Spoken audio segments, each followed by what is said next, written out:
Now, we're starting off with the Prime Minister today setting out new plans to tackle child grooming gangs. This is after saying political correctness had hindered efforts to bring some of them to justice. Now, the plans include a specialist task force being sent in to help local police forces with investigations.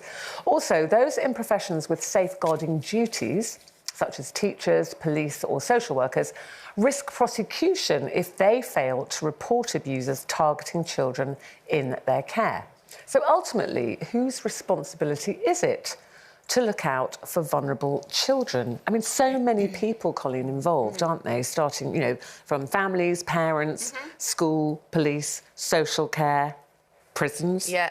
It's very, very complicated. But they're now saying that all these people do have a duty of care and that they need to report these things. If not, they could get themselves into trouble. Yeah, which, you know, I guess we all have a duty of care, and some people think, well, I don't want to report it because what if it's not true, and then that person's getting accused of this and I split a family up, and it's, you know, but if you're not sure, then it's better to report. But my whole point of this is, what's the point of reporting all of this when at the top end they're not getting the sentences they deserve? So there's no deterrent for any of them. You know, if the sentences were greater, I think it would be easier to do. But 11% of child sex abuse cases end, you know, only 11% end with a charge. And that's down, isn't it? All this, and they're going to spend millions of pounds on all these crack teams and police and threatening people with, you know, school teachers with prison if they don't report it. But the people, when they're found,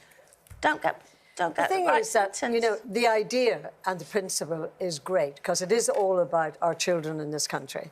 I feel that the government have been really lax in introducing some. So I'll be interested to hear what happens actually in Westminster today, because there are certain corners of our society where we know that this has been happening and we know the patterns, and yet nothing really, or very little proportionately, has been done. And the one weakness, in a way, I mean, as you said, Colleen, we all have a duty, a civic duty, if we see abuse on any level, to actually report it to somebody. But I feel that it's putting on the teachers an awful lot. I mean, teachers have a lot to do in looking after our children and teaching our children and so on. But the threat of possibly having a prison sentence if you haven't spotted that a child is somehow or other being abused. And the other level, just very briefly, that I'd like to take it to, apart from girls who are groomed, the teachers also have responsibility that if a child is being abused at home, as we've seen on television recently, some awful cases, that's a big responsibility for the teachers as well. For sure. So it's hard to recognise all the signs, so it's a big issue. I mean, the thing is, there is already a child protection service in place, so you wonder at what level was the authority given for the, as you say, the sentence to happen. Because if it's already in place, and the teachers, I think their responsibility is to see signs of grooming, so coming in with new clothes, being more confident, you know, jewellery coming on, phones and things. So if they report it, I think the child protection services, I think it's up to them to then target the police. But what if they don't then move it on to the police? But also, if the police are now going to be having the authority to make these targeted moments, a lot of people don't trust the police at the moment either. We've already talked about that on the show. So what is it from bottom to top that's actually going to be the process? And you looked at those cases in Rochdale and Rotherham. A lot of those girls were very vulnerable young women, were young girls. A lot of them were from care homes. And that also begged the question, what were the people who were tasked with looking after them doing? They were going out late at night, coming in the early hours of the morning. You know, where's the duty of care there? Obviously, there are cultural sensitivities as well, because the men who were jailed, part of the Rochdale and Rotherham grooming gangs, were mostly of Pakistani origin.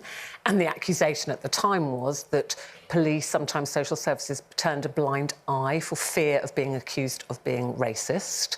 And Suella Braverman, the Home Secretary, saying that has to stop. However, you know, that's been highlighted today, but actually a Home Office report said that sexual abuse gangs are made up predominantly of white men under the age of 30. So at the moment, you know, those cases were very much highlighted, weren't they? There's also so much else going on. Sorry, like in Brighton and Hove, 76 young people are missing from hotels. I mean, migrant young people are missing from hotels. Just Don't missing. just disappear.